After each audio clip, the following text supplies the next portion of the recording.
Guten Erev Shabbos. We don't associate crying too much with leadership. Part of our image, our vision of an inspiring, strong leader is that they're resolute, emotionless, able to keep their inner turmoil in check. They remain stony-faced in the face of adversity. In the past, when there's been news of a leader crying, it's not something we admire or celebrate. We tend to deride it as a kind of weakness. Yosef HaTzadik, cries a lot during this parsha, this week of Vayigash. And in the course of the few parshas at the end of Bereshit, the book of Genesis, Joseph probably cries more than anyone else we meet in the Torah. The Joseph story is the longest sustained narrative in the Chumash, with the exception of the interruption of a single aliyah a few weeks ago, the story of Tamar and Yehuda. In the saga of Yosef, the Torah tells us in great detail not just the events of his dreams and his father's favor and his brother's jealousy, plans to kill him, later them selling him to slavery and his eventual rise to viceroy of Egypt, and their reunion in this week's Parsha, definitely a dramatic high point in the entire Chumash. It also tells us what's going on in the hearts and minds of Yosef and his family. We read about the fear and the anxiety, hatred, resentment, broken relationships, the refusal of Jacob to be comforted for 20 years following his son's disappearance, and their emotions upon being reunited. First, Joseph and his brothers, except for Binyamin, then Binyamin too, then their father. This week's reading and next week's are linked in a way that no two other parshas are. There's no gap between them at all. Next week's parsha is Vayechi Yaakov. Jacob lived the last years of his life in Goshen, which was the Bathurst Street of Egypt in those days. And Rashi explains that the verse "he lived" indicates that those were the best years of his life, when he lived out his days knowing that all his children were alive and well.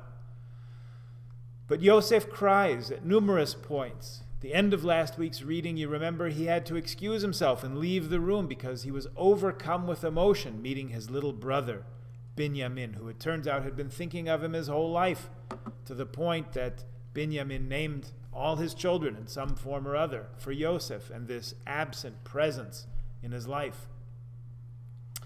Yosef can only return to the room after he washed his face from all the tears.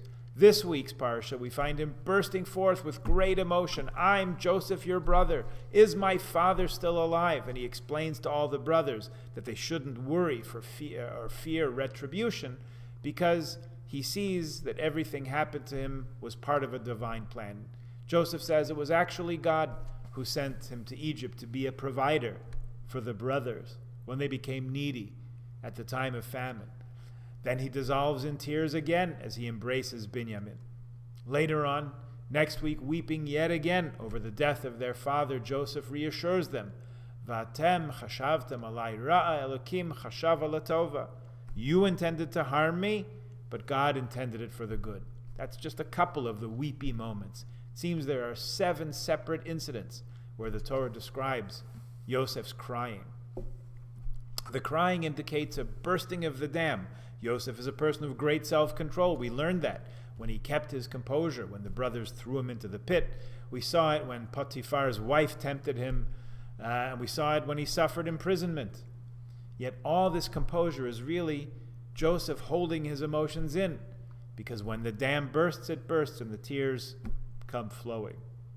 The interplay among these family members is quite fascinating. Listen to just a few connections made by Aviva Gottlieb Zornberg, who writes about it in her book called The Murmuring Deep, Reflections on the Biblical Unconscious. There's a beautiful midrash in Tanchuma that talks about the scene after Yaakov dies, and Joseph and the brothers return to Israel to bury him in the Maras HaMachpelah, in the cave in Hebron. The Torah says, "And Joseph's brothers saw that their father was dead." End of quote. Pretty obvious. So what's it suggesting? Why is it underscoring the point? The Midrash says what did they now see that made them afraid? When they returned from burying their father, they saw Joseph going to recite a blessing over the pit, that very place where the brothers had thrown him so many years before. Joseph made a bracha, which is what you're supposed to do in a place where a miracle was done for you. You say, "Blessed is God who made a miracle for me in this place." When they saw this, the brothers said, "Oh boy, now that our father is dead, what if Yosef hates us and pays us back for all the terrible things we did to him?" So they sent a message. They said, "Our father left this instruction. This is what you should say to Yosef." They made up a story that their father instructed Joseph not to seek revenge, but they misread what Yosef was doing. He did as a person should properly do, trying to bring closure to a troubling event in his history. He went back to the place to acknowledge God's deliverance, to bring his own story full circle. When the brothers saw him staring into the pit, their consciences pricked at them again, and with the fear that Yosef harbored some lingering resentment and would seek his revenge against them. But he comforts them, and he speaks to their hearts, says the Torah, promises to sustain them and their children. They offer themselves as slaves. Yosef won't hear of it. He reassures them that God has made his life good and there's nothing to fear. He says, "Am I in place of God to judge you?" And throughout Joseph's reassurances, the brothers seem to remain apprehensive, both in the Torah text itself and in the explanations in Midrash. Rabbi Sachs wrote eloquently and pretty convincingly in one of his last books that this lengthy Yosef story is presented in such great detail to teach us the evolution of human relationships. Yitzchak and Yishmael, brothers whose descendants are still fighting as we speak. Yaakov and Esav, the conflict endures over centuries. The best we can aspire to, writes Rabbi Sachs, is the reconciliation that took place between Yosef and his brothers. And yet, these passages can also be read to show that Yosef never, in fact, forgives the brothers. He says it's all okay. God changed their wicked designs into good, but he never says to them, all is forgiven. Aviva Zornberg points out that he doesn't forgive them because they never asked for forgiveness. They tried this trick of inventing fake last words on behalf of their father. They sent emissaries to beg, plead on their behalf, but they never come out and apologize and say to his face, "Would you please forgive us? We were wrong." Why could this be? She cites the Or HaChaim HaKadosh, Reb Chaim Ibn Attar, one of the great Sephardic luminaries, who picks up on the words, Lu yistemenu Yosef. Perhaps Yosef still hates us. Maybe Yosef still hates us. And the Or HaChaim notes that the Lu is most commonly understood not as maybe or perhaps, but would it be that Yosef still hates us? What would happen then? He would in fact pay us back and make them suffer as he suffered. Then the 12 tribes of Israel would be condemned to exile and suffering and wandering and persecution, and the exile that we're still in. Or Chaim references the 10 martyrs. If you think back a few months to Yom Kippur, you remember the story in Musaf that the Roman procurator asks the rabbis, what is the penalty for one who kidnaps another? And they answer, it's a death penalty. So then he asks, did anyone ever suffer the consequences? Did anyone ever pay the price for the selling of Yosef, kidnapping and selling of Joseph? Since the answer is no, then the 10 martyrs are made to suffer the consequences. Or Chaim understands that this tension and resentment among the brothers is and remains the underlying cause of all of our current tribulations. Or Chaim lived in the 18th century, before the horrors of the 20th century, before even the resentment among Jews that we saw this year, in the months that we've lived through and are still living through, that highlighted to our sorrow the strife and division amongst us. Or Chaim thinks that if Joseph would just let it out, Lu yistemenu Yosef, then the misery and sufferings and resentments that would ultimately be the cause of so many catastrophes to come would be put to rest. But it's not to be in that generation. The conflicts and confrontations that have marked the interactions among siblings throughout the book of Bereshis, all of Genesis, continue to its very end. And exile continues to be a part of our existence as a nation.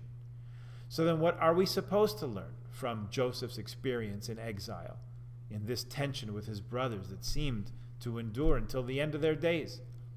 We call Joseph the provider, Hamashber, one who sustains. On a practical level, He was the organizer who ensured that Egypt's food supplies would last through the years of famine, and that there would be enough when the Jews, who turned out to be his brethren from the land of Canaan, of Israel, would come to seek his help. But we can think of everything in the Torah as having a physical as well as a spiritual side. So there must be something in Yosef's conduct that sustains us in exile, not just physically, but spiritually. The inner strength that Yosef possessed, indicated by all the times he did not cry when he had something to cry about, belies the fortitude that he used to embrace the world rather than hide from it. As Jews living fully in the contemporary world, and at the same time living our lives fully as Jews, we see that the pastoral lifestyle that Joseph's brothers adopted is not for us. We can't isolate ourselves from what's going on around us and think just of ourselves, and we cannot let go of who we are either. Joseph's model is the dynamic interaction of Jewishness and worldliness that we aspire to. He engaged the world beyond Goshen. In fact, he rose to a position of prominence second only to Pharaoh, and all the while he remained a Jew. And the question that remained unasked for 20 years on his lips until he revealed it to his brothers was, "Is my father still alive?" That kind of tenacity and fortitude is what's required of us as we live in the modern world and struggle to ensure that our values that our fathers and mothers taught us does not go out of date as quickly as modernity does. Later on, we get some insight as to where Yosef's ability to cry comes from. The prophet Jeremiah says, a voice is heard in Ramah, kol berama nishma, Rachel mevake al baneha. Rachel, Yosef's mother, is weeping for her children. Remember that we read about Rachel's passing and being buried a few weeks ago in Vayishlach. She's buried not in the cave of Machpelah with the other patriarchs and matriarchs of our people, but in Beis Lechem, in Bethlehem, on the road that the Jewish people took going out of Jerusalem into exile, and ultimately the road that we will use to return home. This mother of the Jewish people weeps for us in exile and weeps for us to return home. Our great warrior and king, who was also a poet, King David, was prone to crying as well. Psalm 6 says that I weep every night. My pillow is drenched with tears. Psalm 42 says, Haisali dimasi lechem yomam v'layla. Tears were my sustenance day and night. Psalm 56, Sima dimasi v'inadecha, halai b'sifasecha. Store my tears in your flask. Surely they are recorded in your book. Tears are a sign of sadness, of anxiety, of distress. Tears can also be of resonance, of emotion, of connection, like Joseph's in our Parsha this week. Tears can also be of relief and the outlet of emotion. We look forward to a time, to an end of war, the end of stress, the end of sickness and strife, and even to the end of death itself, when, as a different prophet, Isaiah, Yeshaya Hanavi says, Macha Hashem Elokim Dima, Me'al Kol Panim, when God will wipe away the tears from every face. Whether they're tears of sadness or tears of relief, tears are powerful enough to take us to our next level as a people and as a nation, as individuals and as one. May God truly take note of all our tears, and may the cup of blessings that is to comfort us at the end of days overflow. Shabbat Shalom.